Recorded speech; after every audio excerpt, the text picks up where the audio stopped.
Yo voy a hablar sobre las percepciones asiáticas y voy a hacer dos consideraciones iniciales, antes que nada. Una es que cuando se habla de TPP, se habla de Asia y de China, sobre todo de la ausencia de China. Como dice ahí mi querido doctor Carlos Moreta, que de este tema sabe muchísimo, la otra vez dijo, hablar de TTP y China es como el yin y el yang. Definir la ausencia de China define el TPP y el crecimiento de China ha definido también los lineamientos del TPP. Cuando Estados Unidos habla de la estrategia de pivote en Asia, de hacer un rebalancing, un contrapeso, un returning a Asia, una contención a China, de reforzar este liderazgo político de Estados Unidos en la región y sobre todo basarse en una estrategia de apoyarse en los aliados, esto sin duda tiene implicancias para China sobre todo y esta ausencia de la que hablaba. Por otra parte, también hablar de la gran diversidad que hay en los países en Asia. Son muchos países, diferencias culturales, de ver el mundo, intereses, nacionalismos, la manera de insertarse en la economía mundial es diferente y sobre todo la manera de relacionarse con Estados Unidos y con China. Eso es importantísimo. Yo dividí esta presentación en tres preguntas más bien generales, como que las tiro hacia la mesa. Y después voy a hablar de lo que piensa China específicamente de este tratado y algunos temas puntuales de los países de Asia. Si me excedo, sáquenme tarjeta roja, trataré de hacerlo lo más rápido posible. En cuanto a las consideraciones generales, si el TPP se está planteando en términos de Estados Unidos, uno tiene que preguntarse qué pasará el día de mañana cuando si es que China quiere ingresar al TPP. Será una dificultad y lo tendrá que hacer en términos de Estados Unidos, que no es poca cosa.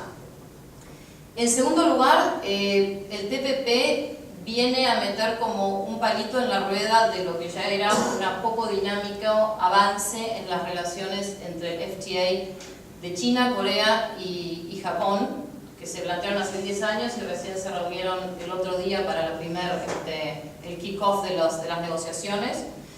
Que tampoco es menor, porque esos tres países es el 90% del PBI de East Asia, el 20% del PBI global.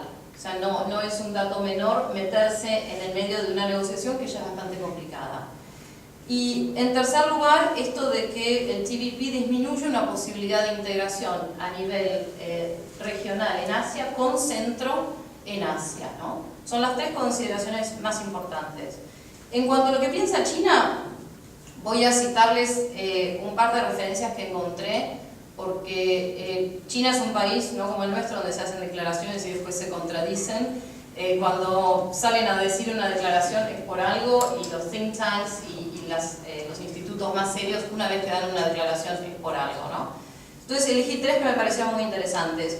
Una es el de Li Xiang'an, que es director del Instituto de East Asia en nada menos que la Chinese Academy of Social Sciences, que dijo que esta estrategia de contener a China es interferir en integración en el este de Asia y disminuir la efectividad regional de esta integración.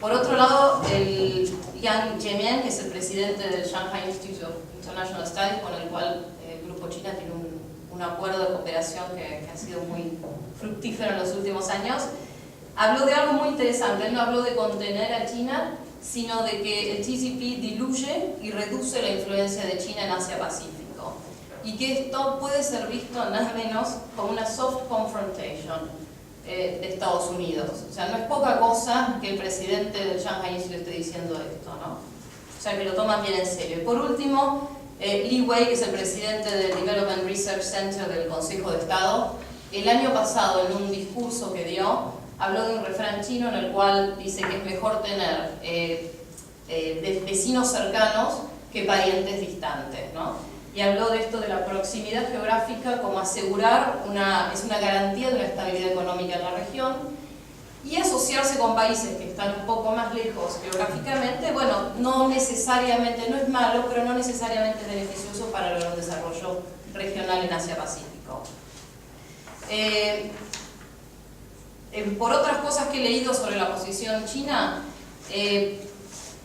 hay un desencanto en cuanto a este multilateralismo, como que la gran pregunta que se lee entre líneas que se hace China hoy día es ¿qué hicimos para merecer esto, ¿no? Una especie de, si nosotros siempre decimos que somos una potencia pacífica, no solamente como decía el embajador del Pacífico, sino realmente pacífica, porque China siempre ha dicho que no aspira a ser una potencia, es todo por medios pacíficos, y esto de que Estados Unidos como que se meta en su backyard con sus aliados tradicionales, lo toman como un poco de ¿por qué? Que si no hicimos nada, si no somos una amenaza a nadie, ¿no? La verdad es que, claro, el crecimiento de China ha provocado distintas reacciones en los países de Asia. Casi todo esto se debe por las desconfianzas históricas entre China y muchos de sus vecinos. Por eso China en los últimos años, desde su ingreso a la Organización Mundial de Comercio, ha intentado y ha hecho free trade areas con un montón de países de la región, como para cimentar esto y reducir un poco este sentido de amenaza o de desconfianza que se le tenían a los vecinos a China. Norberto habló el embajador habló del ASEAN más 6, que las negociaciones ahora en febrero han tenido lugar. Involucra a los 10 países de ASEAN, más 6 países más, China, Japón, Corea, Australia, Nueva Zelanda y la India. Se llama el Regional Comprehensive Economic Partnership, y a este acuerdo es al cual China hoy día está apostando como contrapeso justamente al TPP. Algunos de los países que pertenecen a uno están también en el otro. Son 6 países más 3 que han expresado un interés en meterse en el TPP también. Pero China ha movido su ficha y apuesta todo a que si se consolida, se profundiza y se acelera este esquema, que puede ser un contrapeso interesante al TPP. No lo mencioné. El Asia más 6 sería el 40% del comercio mundial, involucra el 27% del PBI mundial. En cuanto a otros países de Asia, voy brevemente a mencionar 4 temas. El primero es las disputas territoriales en el South China Sea. No es casual que en los últimos tiempos se han incrementado las tensiones en el área. Justamente hace un par de días, el 12 de abril, la Universidad de Tsinghua University dio un seminario que se habló de este tema, del pivote hacia Asia, y hablaron de las provocaciones en el mar del sur de la China, como algunos países de Asia para aprovechar un poco la presencia de Estados Unidos y crear tensión en la región. El 50% de la carga marítima mundial pasa por el South China Sea, con lo cual el acceso de China a mercaderías de importaciones y exportaciones es importantísimo, o sea que no es tampoco un tema para pasar por alto.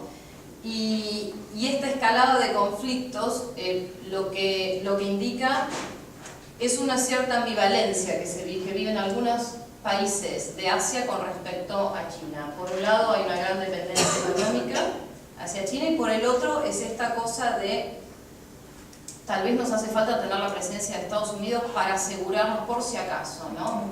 Esta ambivalencia que se da mucho en algunos países de Asia. Hay un refrán vietnamita que dice que para cultivar pepino se necesita el sol y para que crezca el arroz se necesita el agua. Entonces un poco de eso, es agarrarse, necesitamos a China y también de paso no nos soltemos la mano de Estados Unidos por si acaso, ¿no? Y yo elegí 3 países para hablar más, tampoco en detalle, ¿no? Pero para mencionar, para diferenciar lo que son los intereses políticos y económicos de algunos de los países, ¿no? Para mostrar esta diversidad de la que hablaba antes que hay en Asia.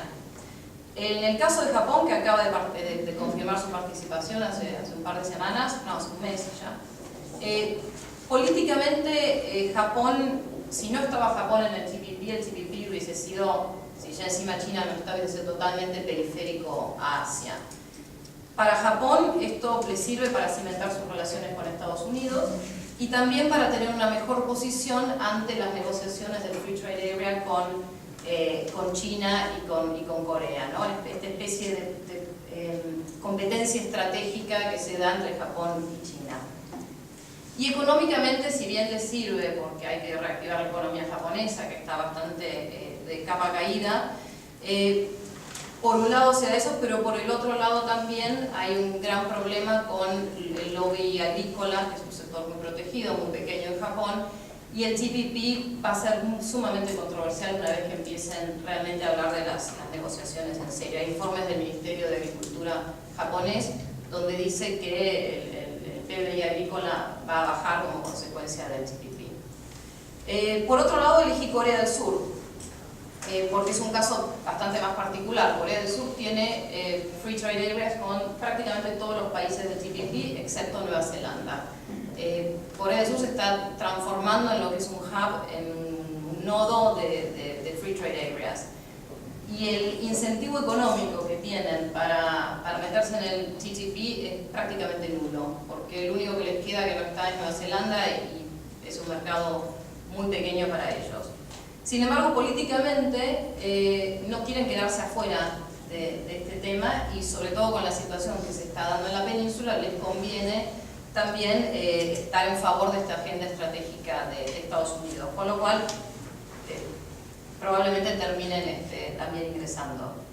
Y finalmente me gustaría hablar de Nueva Zelanda.